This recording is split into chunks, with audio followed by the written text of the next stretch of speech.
Existential grief. After turning 60, Johan began to feel an unfamiliar heaviness. He hadn't lost anyone recently, but questions about morality, meaning, and his place in the world began to stir. He mourned the passing of youth, the career dreams that never came true, and the shrinking horizon of time. And though no one had died, grief pulsed through his daily life. Grief of his former self, for time lost, and for the growing awareness that everything ends.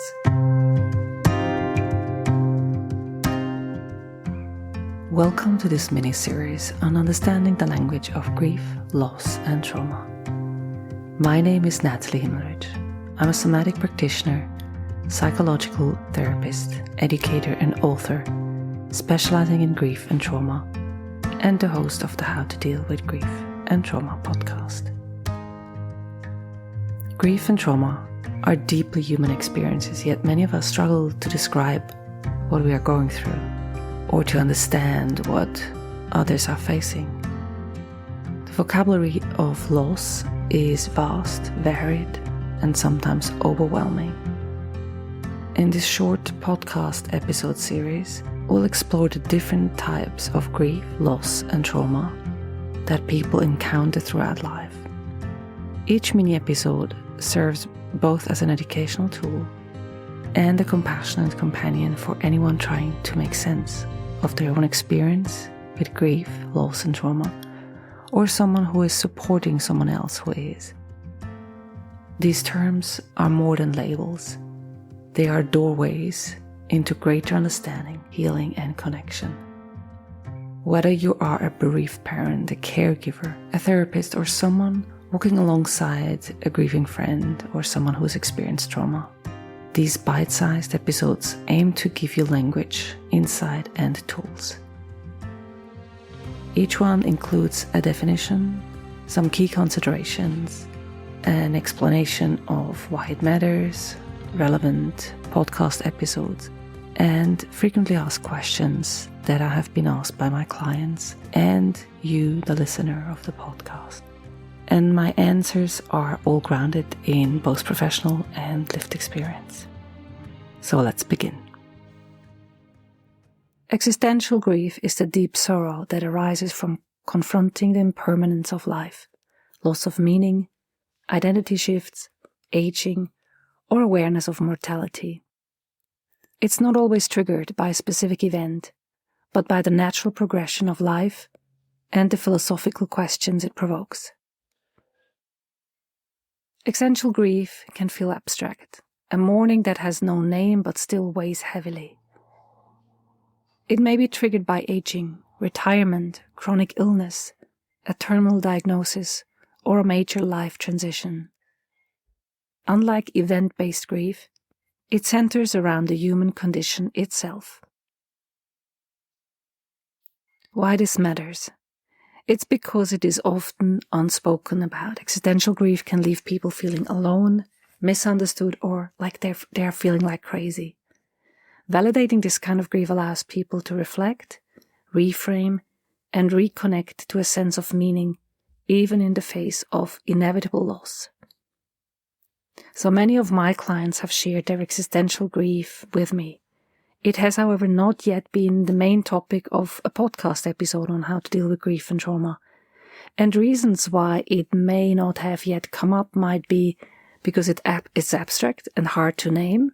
So unlike grief, which is tied to a specific death or a clear event, existential grief comes from confronting life's impermanence. So it's not anchored in a tangible moment. And that's why people often lack the words to describe it. There's also no social script or ritual like a funeral. There's also fear of discomfort and depth because conversations about mortality, meaning, and the finite nature of life can be confronting.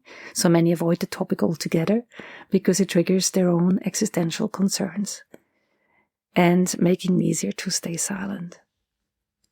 Another reason might be the risk of minimization because people feel that their existential grief is less valid compared to bereavement due to loss, due to death. So self-minimization combined with others' tendency to downplay a non-event-based grief reinforces the silence. And also it often overlaps with other emotional stages such as depression, burnout, or midlife crisis. So without recognizing it as grief, people and even professionals might mislabel or overlook it. So some of the questions that I've received. So what triggers existential grief? Aging, loss of meaning, a health crisis, retirement, or simply some existential reflections? Another question is this a type of depression? So not exactly. Although people in older ages can have this more often than others, it's not exactly like old age depression. Existential grief may feel heavy, but it often includes reflection and philosophical inquiry rather than hopelessness. A client of mine asked me recently, why does this grief feel so hard to explain? And as I said before, it's because it's not tied to one event. It's an emotional response to the realities of being human. Can young people experience existential grief? Absolutely. Especially during transitions like graduation, or loss of purpose, or major upheavals. So what helps with existential grief?